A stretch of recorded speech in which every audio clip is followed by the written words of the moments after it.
Welcome students, geography की forests and wild life के topic के साथ मैं आपका एफईआई की ऑनलाइन क्लासेस में वेलकम करता हूं। शुरुआत करते हैं इस टॉपिक की जो ज्योग्राफी में लेसन नंबर 2 है।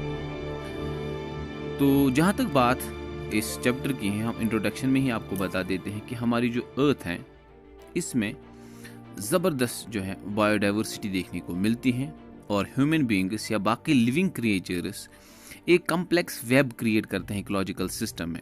एक उसका पार्ट है, एक दूसरे के ऊपर डिपेंडेंट है और इनकी एग्जिस्टेंस इसी बायोडाइवर्सिटी ही की वजह से मुमकिन हो पाती है और फॉरेस्ट्स इसमें ज़बरदस्त रोल प्ले करते हैं और इसीलिए इनको हम प्राइमरी प्रोड्यूसर्स का नाम देते हैं। अगर फ्लोरा एंड फाना की बात करें, हिंदुस्तान की अगर हम बात करें तो हिंदुस्तान के बारे में ये कहा जाता है कि इसकी जो बायोडाइवर्सिटी है, अलग अलग प्लांट एंड एनिमल स्पीशीज जो है, ये बहुत वास्ट है, बहुत बड़ी है। इसमें ज़बरदस्त डाइवर्सिटी देखने को मिलती है, ठीक है।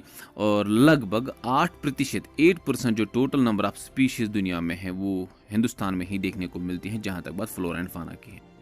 अच्छा, चलते चलते यहाँ पर एक बात आपको बताऊँ, ये आपको पता भी होगा कि फ्लोरा का जो वर्ड है it represents the plant kingdom of a particular region, while as fauna represents the animal kingdom. ये आपको याद रखना है भाई साहब, ठीक है।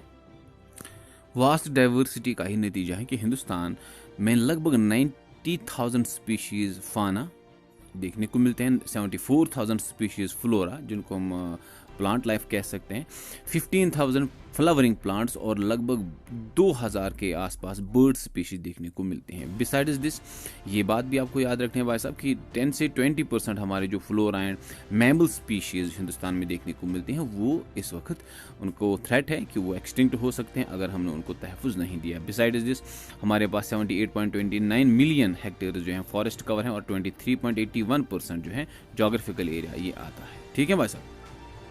बायोडाइवर्सिटी को समझने के लिए आप समझ सकते हैं कि वो कल्टिवेटेड स्पीशीज़ हो, एनिमल्स हो या जितनी भी लाइफ फॉर्म्स हमें दुनिया के ऊपर, अर्थ के ऊपर देखने को मिलते हैं, इसको हम बायोडाइवर्सिटी कहते हैं। ये एक सिस्टम है जो एक दूसरे के साथ जुड़ा हुआ है, मल्टीपल नेटवर्क जो है ये इंटरडिपेंडेंट हैं एक दूसरे के ऊपर।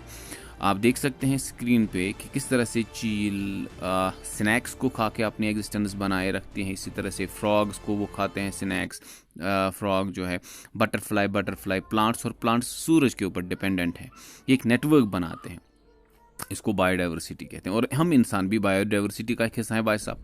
हम भी डिपेंडेंट हैं बहुत सारी चीज़ों के ऊपर, जैसे अपनी एग्जिस्टेंस बनाए रखने के लिए हम ट्रीज़ के ऊपर डिपेंडेंट हैं, ऑक्सीजन के लिए, हाँ, पानी के लिए जो है हम डिपेंडेंट है रिवर्स और लेक्स के ऊपर, और इसी तरह से अपना फूड हासिल करने के लिए हम सॉइल के ऊपर डिपेंडेंट हैं। आई बात समझ में? तो ये सिस्टम बायोडाइवर्सिटी कहलाता है और ये एक सिस्टम है। अगर हम हिंदुस्तान की बात करें, 8% जो है स्पीशीज़ जो है वर्ल्ड की वो हिंदुस्तान में देखने को मिलती हैं, चाहे वो एनिमल और प्लांट स्पीशीज़ हो। अच्छा, अगर हम हिंदुस्तान की फ्लोरा एंड फाना की बात करें, लगभग 10% वाइल्ड फ्लोरा और 20% मैमल स्पीशीज़ जो हैं वो इस वक्त ख़तरे में हैं। उनकी एग्जिस्टेंस अभी तक ख़तरे में ही है। अगर हमने उनको प्रोटेक्शन नहीं दिया तो भाई साहब वो तो ख़त्म ही हो जाएंगे। इनमें से कुछ के मैं नाम लेता हूँ यहाँ पर। चीता है भाई साहब, ये पिन हेडेड डक हमारे पास है, माउंटेन कॉयल है, फॉरेस्ट स्पॉटेड ऑवलेट है, मधुका इंसिग्नियस और हबार्डियन हेपेटोनियर जो है कुछ स्पीशीज़ हैं ये खतरे में आ चुके हैं। इसके अलावा हिंदुस्तान का लगभग 23.81% जोग्राफिकल एरिया जो है वो फॉरेस्ट कवर में आता है, ठीक है। और इसके अलावा ये भी आपको जहन में रखना है कि इसमें से डेंस फॉरेस्ट्स का शेयर 12.24% आता है भाई साहब, और ओपन फॉरेस्ट्स जो है 8.99% आता है, और इसके अलावा मैंग्रोव फॉरेस्ट्स का जो शेयर है वो 0.14% का आ जाता है, ठीक है भाई साहब।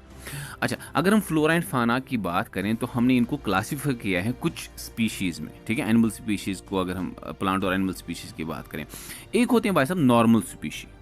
नॉर्मल स्पीशीज़ वो एनिमल स्पीशीज़ या प्लांट स्पीशीज़ होती हैं जिनकी पॉपुलेशन नॉर्मल होती है, मतलब वो ना उनकी ज़्यादा होती हैं लेकिन कम नहीं होती हैं, बिल्कुल नॉर्मल स्पीशीज़। कैटल, पाइन, रोडिएंट, ये कुछ ऐसे एनिमल स्पीशीज़ हैं जिनको कोई खतरा नहीं होता है एक्सटिंक्ट या कुछ और चीज़ें होने का, इनको हम नॉर्मल स्पीशीज़ का नाम देते हैं। एंडेंजर्ड स्पीशीज़ दूसरी कैटेगरी आती हैं। ये वो स्पीशीज़ होती हैं जो ख़त्म होने के नज़दीक होते हैं, एंडेंजर्ड होते हैं। क्रोकोडाइल, सिंघाल, इंडियन टाइगर, इनकी पॉपुलेशन चूंकि कम है इसलिए इनको हम एंडेंजर्ड स्पीशीज़ कह सकते हैं कि अगर इनकी तादाद कम हो गई तो ये तो एक्सटिंक्ट स्पीशीज़ में चले जाएंगे, ख़त्म ही हो जाएंगे, इसलिए हम उनको एंडेंजर्ड स्पीशीज़ कहते हैं पॉपुलेशन कम होने की वजह से। वर्नरेबल जो स्पीशीज़ होती हैं, ये वो पॉपुलेशन, ये वो एनिमल एंड प्लांट स्पीशीज़ होती हैं जो बिल्कुल एंडेंजर्ड स्पीशीज़ में आने वाले होते हैं। अगर इनकी पॉपुलेशन थोड़ी सी कम होगी तो फिर एंडेंजर्ड स्पीशीज़ में चले जाते हैं। इनमें से आते हैं ब्लू शीप हैं, डॉल्फिन हैं, एसिटिक एलिफेंट हैं। ठीक है, पॉपुलेशन कम हुई नहीं तो ये एंडेंजर्ड स्पीशीज़ में चले जाएंगे, इसलिए हम उनको वल्नरेबल स्पीशीज़ का नाम देते हैं। इसके बाद रेयर स्पीशीज़, स्मॉल पॉपुलेशन रखने वाली एनिमल स्पीशीज़ या प्लांट स्पीशीज़ को हम रेयर स्पीशीज़ कहते हैं। ठीक है, पॉपुलेशन कम होती हैं। हिमालयन ब्राउन बियर, हॉर्नबिल है। इसके बाद डेजर्ट फॉक्स जैसे एनिमल स्पीशीज़ को हम रेयर स्पीशीज़ का नाम देते हैं। ठीक है, इनकी पॉपुलेशन कम होती है। एंडेमिक स्पीशीज़ पर्टिकुलर एरियाज़ में पाए जाने वाले एनिमल और प्लांट स्पीशीज़।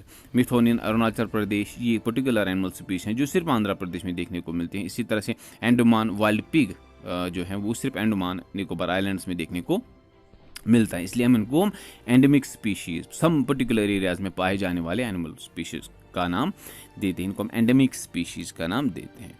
इसके बाद आते हैं एक्सटिंक्ट स्पीशीज़। बहुत समय से जिन एनिमल और प्लांट स्पीशीज़ को नहीं देखा गया है कहीं पे, जिनकी एग्जिस्टेंस नहीं देखी गई है बहुत सर्च करने के बावजूद, इनको हम एक्सटिंक्ट स्पीशीज़ कहते हैं। जैसे पिन हेडेड डक है, पिंक हेडेड डक है, चीता है, ये एक्सटिंक्ट स्पीशीज़ कंसिडर की जाते हैं। और कुछ कहते हैं कि 30 साल तक जिन एनिमल और प्लांट स्पीशीज़ को नहीं देखा जाता है उनको हम एक्सटिंक्ट स्पीशीज़ कहते हैं। तो ये पार्ट 1 था इस टॉपिक का। उम्मीद है कि आपको ये समझ आया होगा। तो अगली वीडियो तक के लिए हमें इजाज़त दीजिए। अल्लाह हाफिज़।